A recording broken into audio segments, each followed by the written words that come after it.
हमारा नाम शिवकांत अवस्थी है और श्री धाम वृंदावन से अपना निवास है। पूरा एड्रेस रामनगर कॉलोनी, परिक्रमा मार्ग, श्री धाम वृंदावन मथुरा। अच्छा, ये भागवत करते करते आपको कितने वर्ष हो, कितना समय हो गया और आप प्रेरित कहाँ से हुए भागवत करने के लिए? आपकी शिक्षा दीक्षा कहाँ से प्राप्त हुई? हमारी जो शिक्षा गुरुकुल प्रणाली से हुई है, माथुर चतुर्वेद संस्कृत महाविद्यालय से, वहीं पे मथुरा में ही, ये डैम्पियर नगर में है, वहाँ से शिक्षा ग्रहण की और इसके उपरांत श्री धाम वृंदावन पहुँचे। और श्री धाम वृंदावन पहुँचने के बाद वृंदावन छोड़ने का मन ही नहीं हुआ और श्री धाम वृंदावन में श्री किशोरी राधा रानी की कृपा हुई और उन्हीं की कृपा से सत्प्रेरणा मिली कि भगवान श्री कृष्ण की दिव्य कथाओं का आनंद लो। तो गुरुजनों के साथ आनंद लिया और आनंद लेते लेते कब आनंद देने लगे पता ही नहीं चला। तो सर, मैं आपसे पूछना चाहता हूँ कि आप प्रतिदिन भागवत में से कितने श्लोकों का उच्चारण करते हैं? देखिए, इसकी कोई काउंटिंग नहीं होती है। जिस प्रकार से विषय चल रहा होता है, मानस पटल पर जैसे ही श्लोक आ गए उतने श्लोकों का उच्चारण होता हुआ चला जाता है। कम से कम कुछ नहीं तो लगभग 45-50 श्लोक तक तो पहुंच ही जाते होंगे।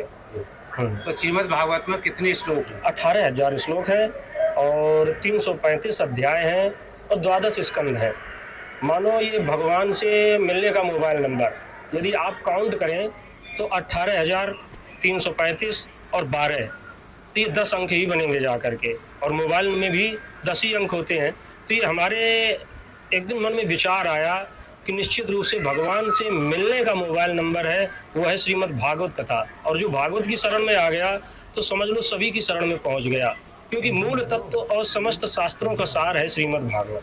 जिस प्रकार आप गद्दी पर बैठते हैं और श्रद्धालु आपकी कथाओं को सुनते हैं, उन आपको ज़्यादा लगता है श्रोतागणों को लगता है? देखिए, इसमें क्या है कि सुनने वाला भी वही है और सुनाने वाला भी वही है।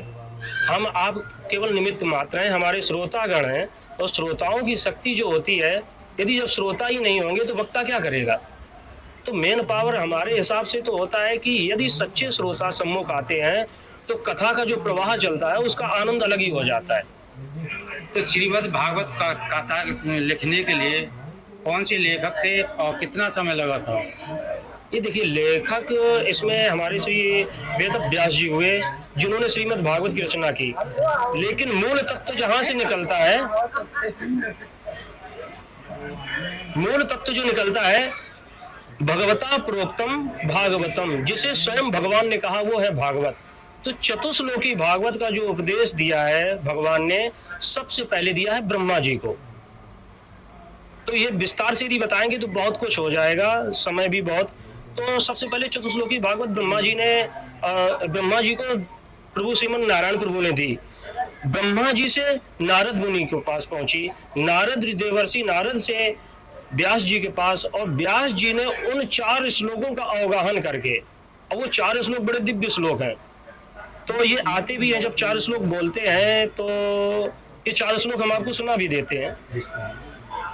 श्री भगवान वाच ओम अहमेवास्मेवाग्रे नान्यद् यद् सत सत परम पश्चादहं यदेतश्च यो वसिष्येत सोऽस्म्यहं ऋतेर्थं यत् प्रतीयेत न प्रतीयेत चात्मनि तद्विद्यादात्मनो मायां यथा भासो यथा तमः यथा महन्ति भूतानि भूतेषु च वचेष्वनु प्रविष्टान्य प्रविष्टानि तथा तेषु न तेष्वहम् एतावदेव जिज्ञास्यम् तत्तु जिज्ञासुनात्मना अन्वय व्यतिरेकाभ्याम यत् सर्वत्र सर्वदा।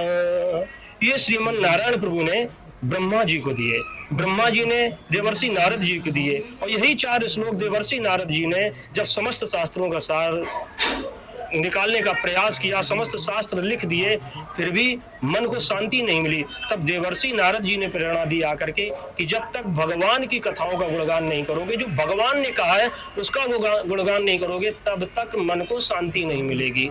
तो ये 4 श्लोक से जब देवर्षि नारद जी ने व्यास जी को दिए, तो व्यास जी ने जब ध्यान लगाया तो वो ध्यान के द्वारा इन 4 श्लोकों के आधार को लेकर के व्यास जी चले, 18,000 श्लोकों में परिणित हुए जाकर के, और इनको लिखा श्री गणेश जी ने।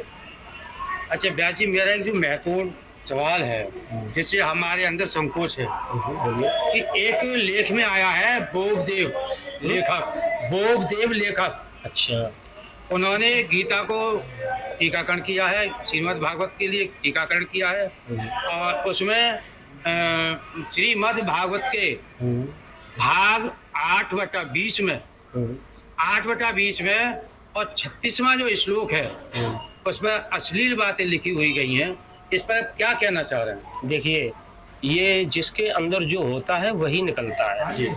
जैसे कि आज यदि आपने कथा श्रवण की हो तो चीरहरण का तात्पर्य क्या है? यहाँ पे मानसिक विकृति थी। एक तनिक विचार करके देखें, वो ब्रह्म परमात्मा धरती में आता है, वो वस्त्र चुराने के लिए आएगा क्या? यहाँ पे थोड़ा विचार करें। और इसी के साथ विचार ये होता है कि जब हम तत्व में पहुंचते हैं तो तत्व ये कहता है कि परमात्मा कौन है? श्री कृष्ण है। जीव कौन है? गोपियां हैं।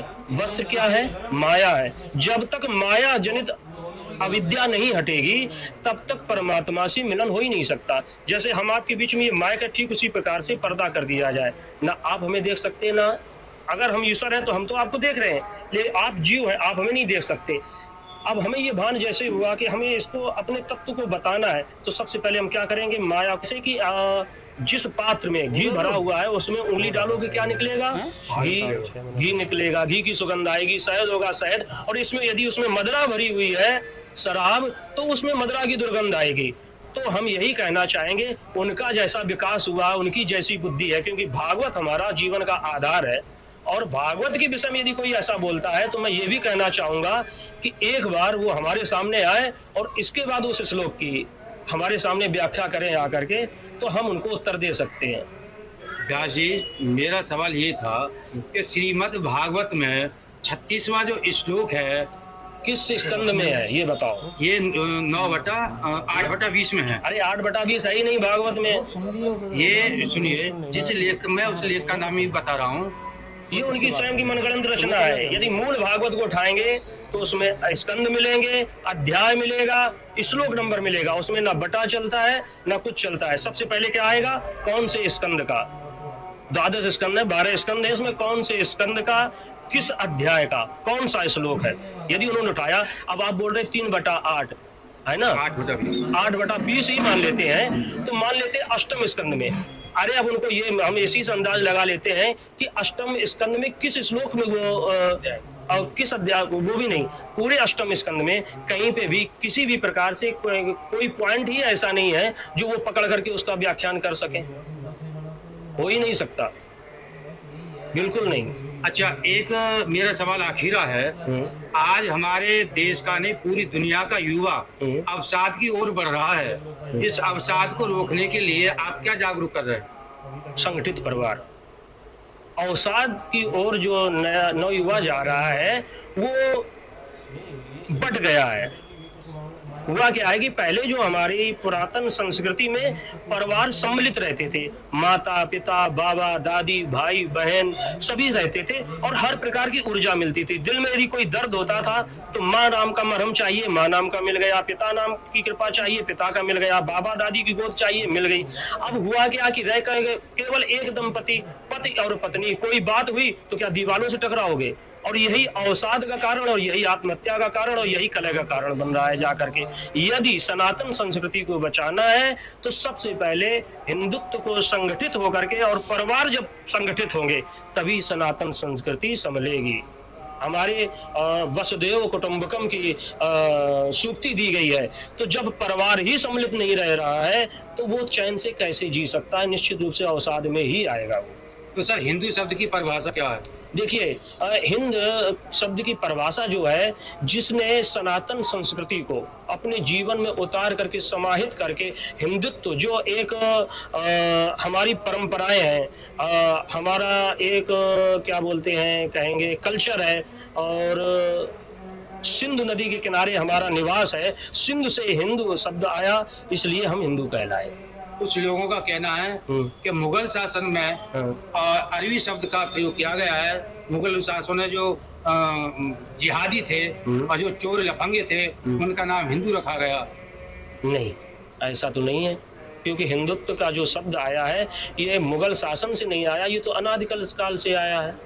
अनादिकाल से सनातन धर्म से। हाँ, हिंद महासागर से जो ये सिस्टम अपना चला है पूरा, ये सनातन का जो जब भी जाते हैं ईश्वर को जगाने की प्रेरणा आती है और पुरुषूक्त आदि का जो हमारे वक्तव्य आए हैं, तो हिंद महासागर से जो उसकी लहरों का जो ध्वनि होती है उसको ऋग्वेद से जोड़ा गया है जा करके, तो गलत शब्द मानेंगे इस बात को हम, क्योंकि हाँ बाद में लोगों ने फारसी में अपने में लिया हो वो अलग बात है, लेकिन ये तो सनातन जो है अपना अनादिकाल से चला आ रहा है ये तो।